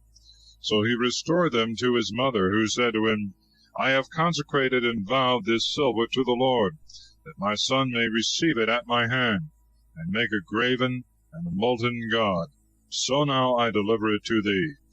And he restored them to his mother, and she took 200 pieces of silver, and gave them to the silversmith, to make of them a graven and a molten god, which was in the house of Micus. And he separated also therein a little temple for the god, and made an ephod, and teraphim, that is to say, a priestly garment, and idols. And he filled the hands of one of his sons, and he became his priest. In those days there was no king in Israel, but every one did that which seemed right to himself. There was also another young man of Bethlehem, Judah, of the kindred thereof, and he was a Levite, and dwelt there. Now he went out from the city of Bethlehem, and desired to sojourn wheresoever he should find it convenient for him. When he was come to Mount Ephraim, as he was on his journey, and had turned aside a little into the house of Micus, he was asked by him whence he came, and he answered, I am a Levite of Bethlehem, Judah, and I am going to dwell where I can, and where I shall find a place to my advantage. And Micah said, Stay with me, and be unto me a father and a priest, and I will give thee every year 10 pieces of silver, and a double suit of apparel, and thy victuals. He was content, and abode with the man, and was unto him as one of his sons. Micah filled his hand, and had the young man with him for his priest, saying, Now I know God will do me good, since I have a priest of the race of the Levites. Chapter 18. The expedition of the men of Dan against Laius. In their way they robbed Micus of his priest and his gods. In those days there was no king in Israel, and the tribe of Dan sought them an inheritance to dwell in. For unto that day they had not received their lot among the other tribes. So the children of Dan sent 5 most valiant men of their stock and family from Sarah and Eshtaol, to spy out the land, and to view it diligently. And they said to them, Go and view the land. They went on their way, and when they came to Mount Ephraim, they went into the house of Micus, and rested there. And knowing the voice of the young man, the Levite, and lodging with him, they said to him, Who brought thee hither? What dost thou here? Why wouldst thou come hither? He answered them, Micus hath done such and such things for me, and hath hired me to be his priest. Then they desired him to consult the Lord, that they might know whether their journey should be prosperous, and the thing should have effect. He answered them, Go in peace. The Lord looketh on your way, and the journey that you go. So the 5 men going on came to Laius, and they saw how the people dwelt therein without any fear, according to the custom of the Sidonians, secure and easy, having no man at all to oppose them, being very rich, and living separated at a distance from Sidon and from all men.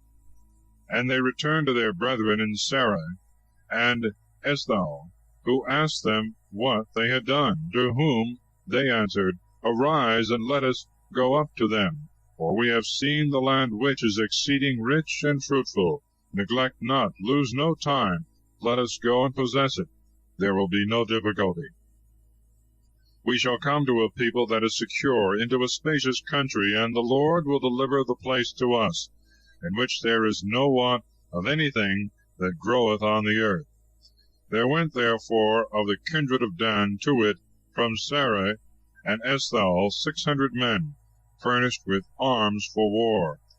And going up, they lodged in Kiriathaim of Judah, which place from that time is called the camp of Dan, and is behind Kiriathaim. From thence they passed into Mount Ephraim, and when they were come to the house of Micah, the 5 men that before had been sent to view the land of Laias said to the rest of their brethren, You know that in these houses there is an ephod, and teraphim, and a graven, and a molten god. See what you are pleased to do. And when they had turned a little aside, they went into the house of the young man, the Levite, who was in the house of Micah, and they saluted him with words of peace.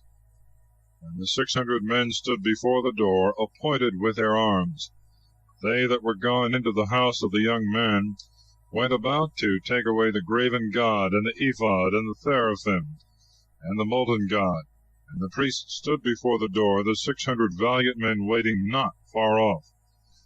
So they that were gone in took away the graven thing, the ephod, and the idols, and the molten god.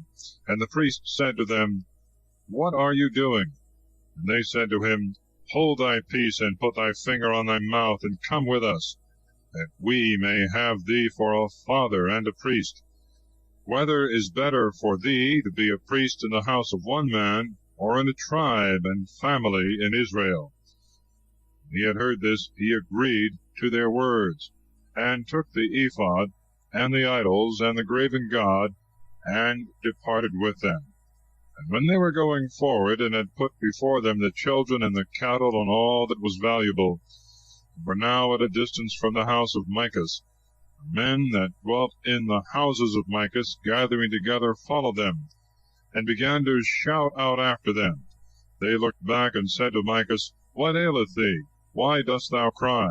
And he answered, You have taken away my gods which I have made, me and the priest, and all that I have, and do you say, What aileth thee?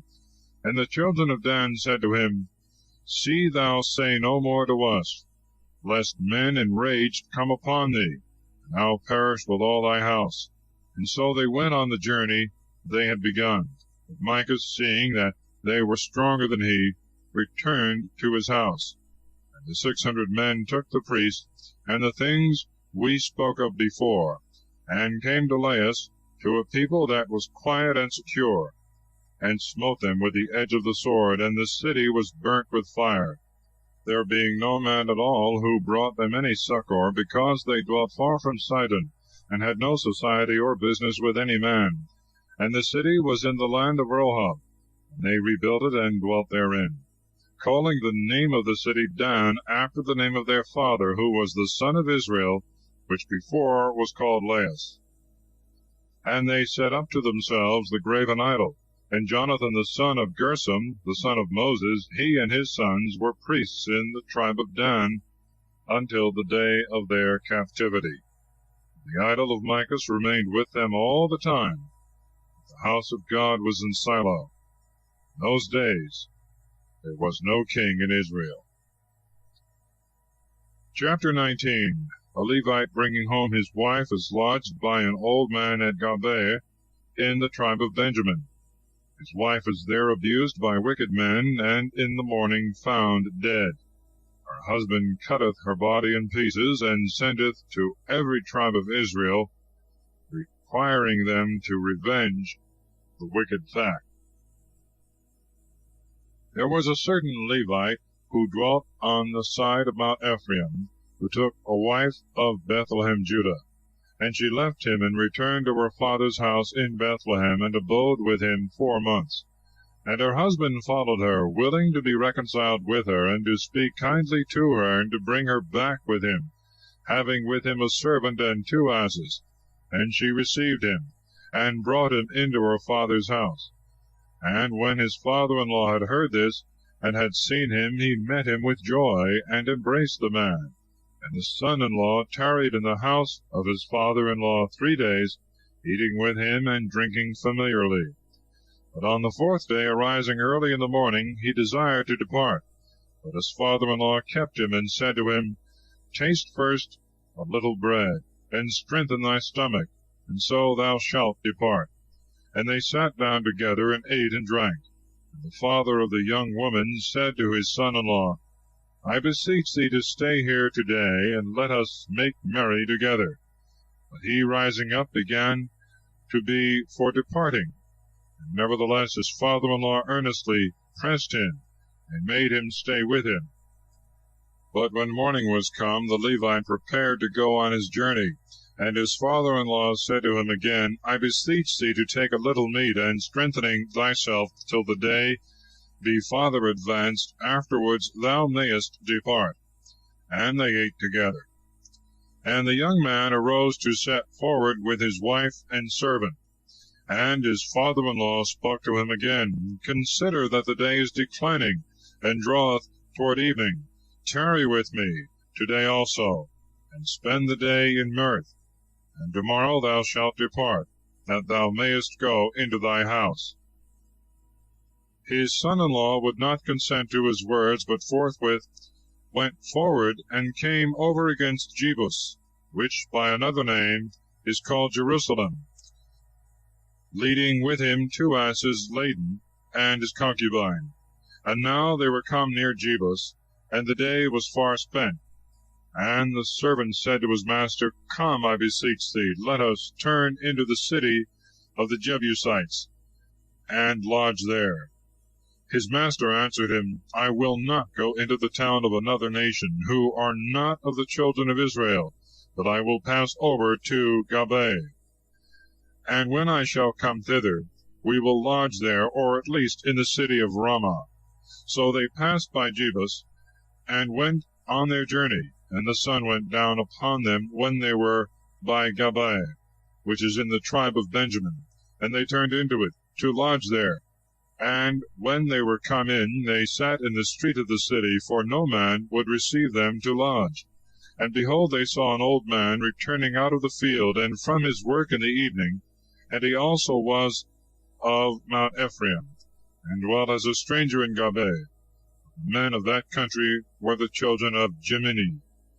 And the old man, lifting up his eyes, saw the man sitting with his bundles in the street of the city, and said to him, Whence comest thou, and whither goest thou? He answered him, We came out from Bethlehem, Judah, and we are going to our home, which is on the side of Mount Ephraim, from whence we went to Bethlehem. Now we go to the house of God, and none will receive us under his roof. We have straw and hay for provender of the asses, and bread and wine for the use of myself and thy handmaid, and of the servant that is with me. We want nothing but lodging. And the old man answered him, Peace be with thee. I will furnish all things that are necessary. Only, I beseech thee, stay not in the street. And he brought him into his house, and gave provender to his asses. And after they had washed their feet, he entertained them with a feast.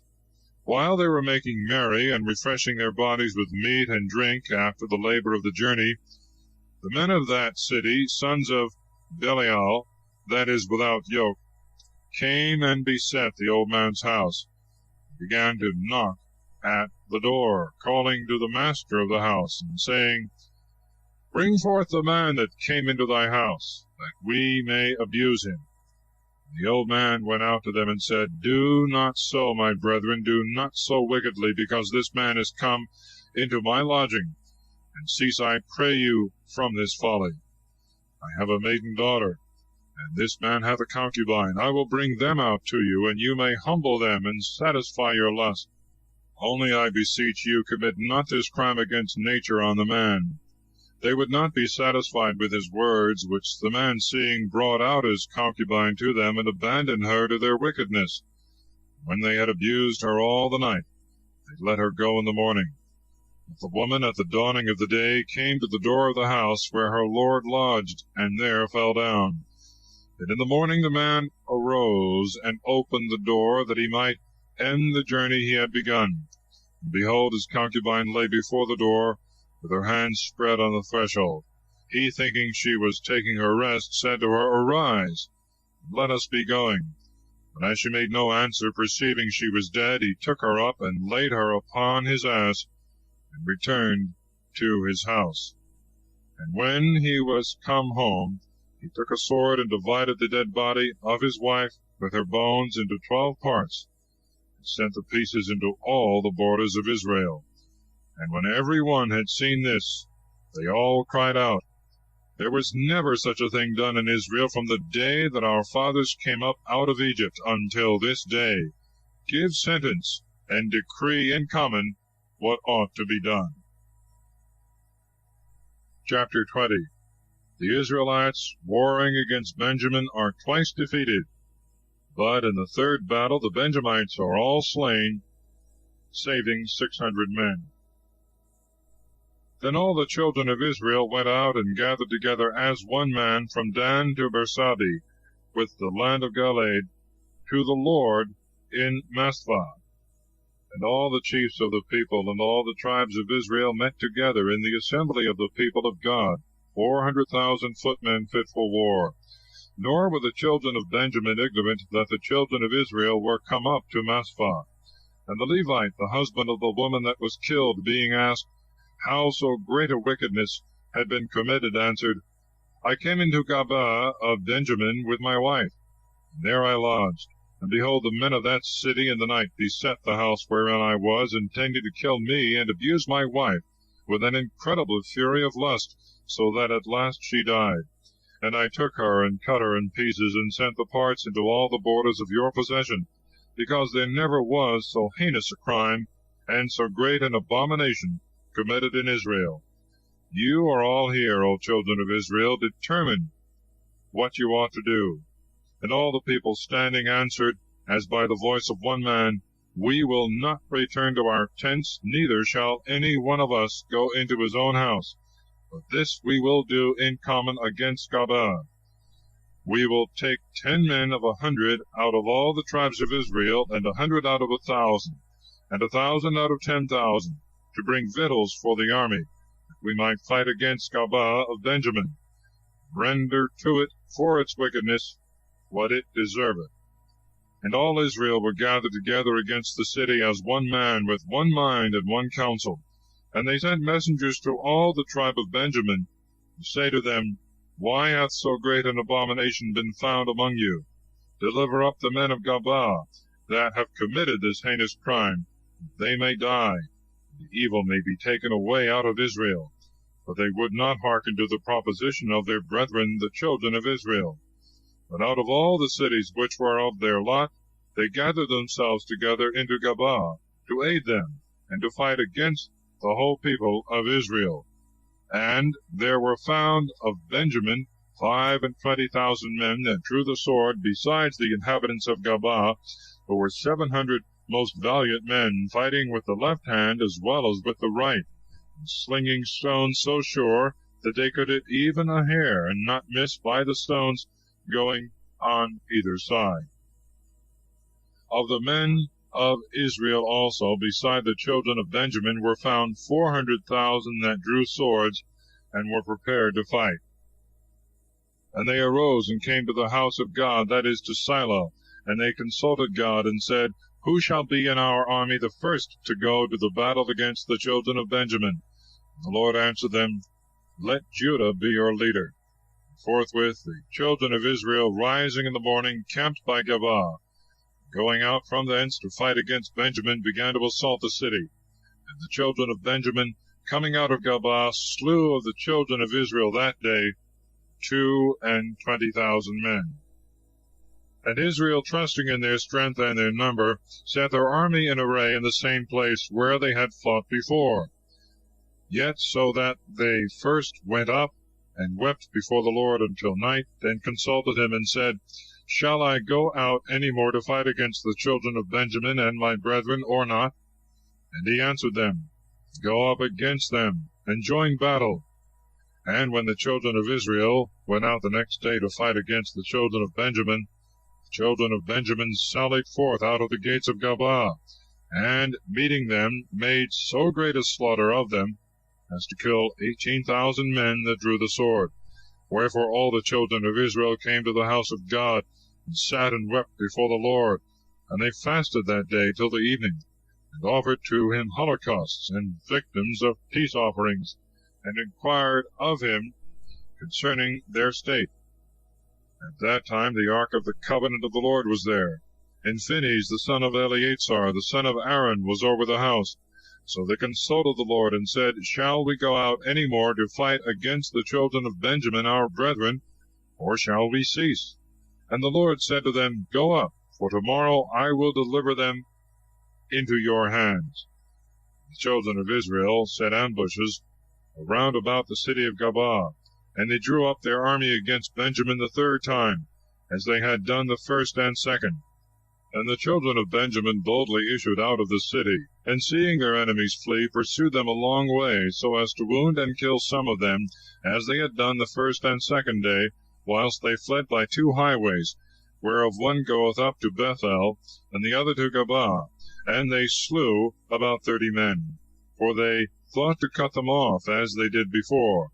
But they artfully, feigning a flight, designed to draw them away from the city, and by their seeming to flee to bring them to the highways aforesaid. Then all the children of Israel, rising up out of the places where they were, set their army in battle array in the place which is called Baal-Thamar. The ambushes also, which were about the city, began by little and little to come forth, and to march from the west side of the city. Another 10,000 men chosen out of all Israel attacked the inhabitants of the city. And the battle grew hot against the children of Benjamin, and they understood not that present death threatened them on every side. And the Lord defeated them before the children of Israel, and they slew of them in that day 25,100, all fighting men, and that drew the sword. But the children of Benjamin, when they saw themselves to be too weak, began to flee, which the children of Israel, seeing, gave them place to flee, that they might come to the ambushes that were prepared, when they had set near the city. They that were in ambush arose on a sudden out of their coverts, and whilst Benjamin turned their backs to the slayers, went into the city, and smote it with the edge of the sword. Now the children of Israel had given a sign to them, whom they had laid in ambushes, that after they had taken the city they should make a fire, that by the smoke rising on high they might show that the city was taken. And when the children of Israel saw this in the battle, for the children of Benjamin thought, they fled and pursued them vigorously, killing 30 men of their army, and perceived, as it were, a pillar of smoke rise up from the city. And Benjamin, looking back, saw that the city was taken, and that the flames ascended on high. They that before had made as if they fled, turning their faces, stood bravely against them, which the children of Benjamin, seeing, turned their backs, and began to go towards the way of the desert, the enemy pursuing them thither also. They that fired the city came also out to meet them. And so it was, that they were slain on both sides by the enemies, and there was no rest of their men dying. They fell and were beaten down on the east side of the city Gabaa. They that were slain in the same place were 18,000 men, all most valiant soldiers. And when they that remained of Benjamin saw this, they fled into the wilderness, and made towards the rock that is called Rimmon. In that flight, also as they were straggling and going different ways, they slew of them 5,000 men. And as they went farther, they still pursued them, and slew also other 2,000. And so it came to pass, that all that were slain of Benjamin in divers places were 25,000 fighting men, most valiant for war.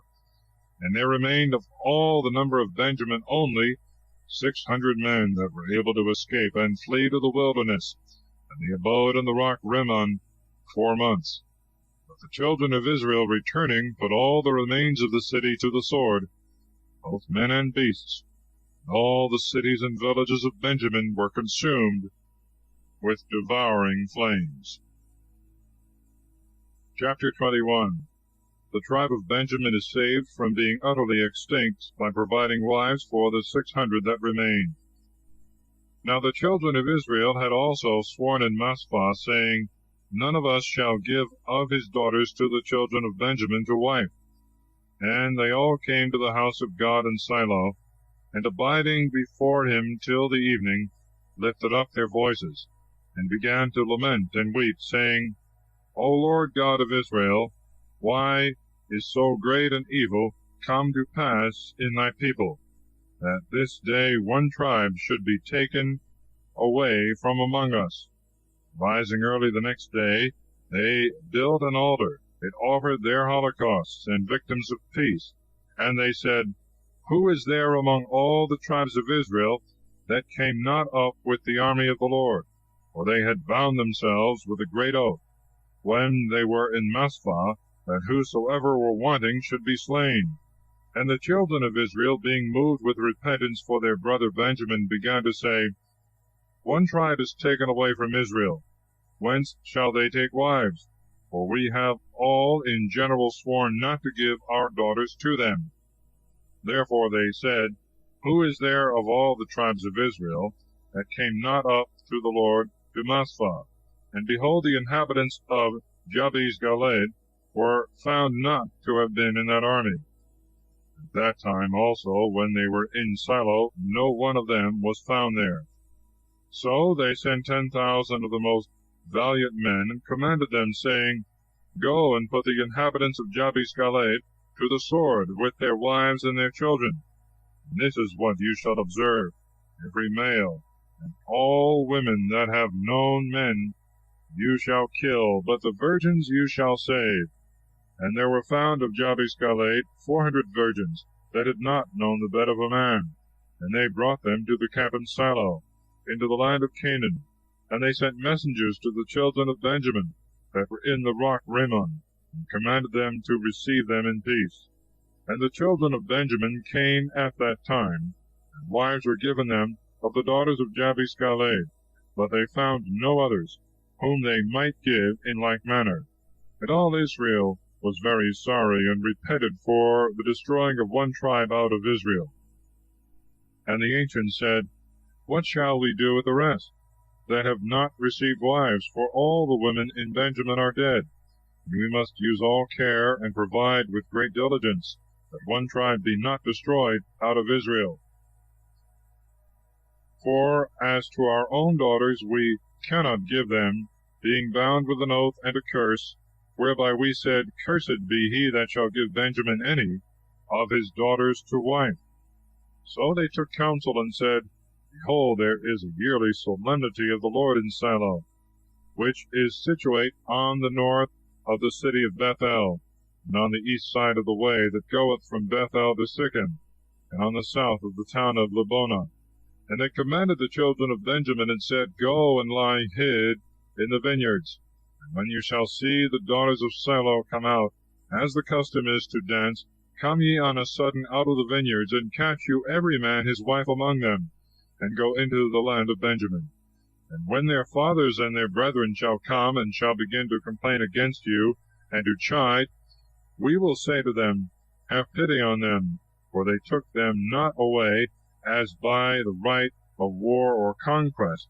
When they asked to have them, you gave them not, and the fault was committed on your part. And the children of Benjamin did as they had been commanded. According to their number, they carried off for themselves every man his wife of them that were dancing. And they went into their possession, and built up their cities, and dwelt in them. The children of Israel also returned by their tribes and families to their dwellings. In those days there was no king in Israel. Every one did that which seemed right to himself. Thus ends the book of Judges.